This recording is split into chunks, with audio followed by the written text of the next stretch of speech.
আলু পেঁয়াজের পর এবার দাম বৃদ্ধির দৌড়ে এগিয়ে আছে ভোজ্য তেলের দাম। খোলা সয়াবিন ও পাম তেলের দাম এক মাসের ব্যবধানে লিটারে বেড়েছে 20 থেকে 30 টাকার মতো। সয়াবিন তেলের লিটার এখন 172 টাকা, পাম অয়েল 162। এই দর বৃদ্ধিতে ভোজ্য তেলের বাজারে তৈরি হয়েছে এক অস্বাভাবিক চিত্র, যেখানে বোতলজাত তেলের চেয়ে খোলা সয়াবিন তেলের দাম বেশি। এদিকে তেলের পাশাপাশি প্রতিটি চালের দাম কেজিতে বেড়েছে 2 থেকে 6 টাকা। এই নিয়ে ভোক্তাদের মাঝে এক অস্থিরতা বিরাজ করছে।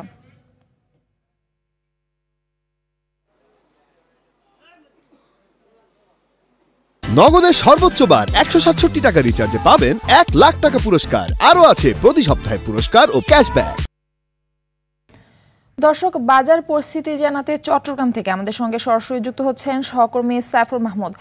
সাইফুল মাহমুদ, একটা অস্বাভাবিক কথা কিন্তু জানতে পারলাম সংবাদের মাধ্যমে, যে খোলা সয়াবিন তেলের থেকে বোতলজাত সয়াবিন তেলের দাম কিন্তু কম। এই বিষয়টি নিয়ে একটু বলবেন, এবং বাজারে তেল, আলু, পেঁয়াজ সহ বিভিন্ন যে পণ্য রয়েছে তার দামের বিষয়ে কি কি তথ্য রয়েছে জানাবেন।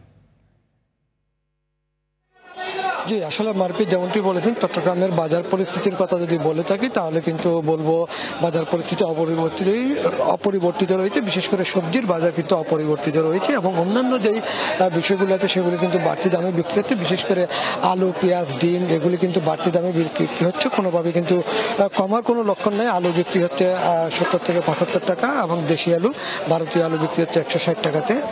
পেঁয়াজ বিক্রি হচ্ছে, দেশি পেঁয়াজ বিক্রি হচ্ছে 120 টাকায়, ভারতীয় পেঁয়াজ বিক্রি হচ্ছে 130 থেকে 140 টাকায়।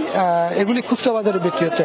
এবং তেলের কথা বলেছেন, আসলে তেল দোকানিরা কোনো সদর উত্তর দিতে পারেনি কেন বোতলজাতের পরিবর্তে খোলা তেলের দাম বৃদ্ধি, এটা কিন্তু কোনো দোকানি বলতে পারেনি। তবে তারা বলছে সরবরাহ কম থাকায় দাম বাড়তি, এটাই শুধু বলেছে তারা।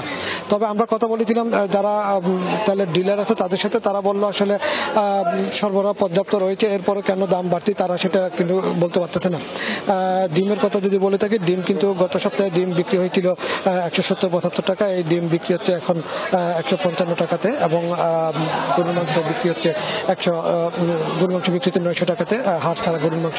এবং সব ধরনের মাছের দাম কিন্তু এর মধ্যে কিন্তু খুবই বৃদ্ধি পেয়েছে। এবং ফার্মের মুরগি বিক্রি হচ্ছে 190 টাকা থেকে 195 টাকা, দেশি মুরগি বিক্রি হচ্ছে 540 থেকে 560 টাকার মধ্যে, সোনালী মুরগি বিক্রি হচ্ছে 340 থেকে 350 টাকার মধ্যে। যারা সাধারণ ক্রেতা আছে তারা কিন্তু অভিযোগ করে বলেছেন আসলে সঠিক মনিটরিং ব্যবস্থা না থাকার কারণে কিন্তু বাজার পরিস্থিতি এরকম হয়েছে। তবে খোলা তেলের ব্যাপারে দোকানিরা কোনো সদয় উত্তর দিতে পারেনি। মারফি, এই ছিল আমার কাছে বাজার পরিস্থিতি নিয়ে সর্বশেষ সংবাদ। সাইফুল মাহমুদ, অসংখ্য ধন্যবাদ আপনাকে।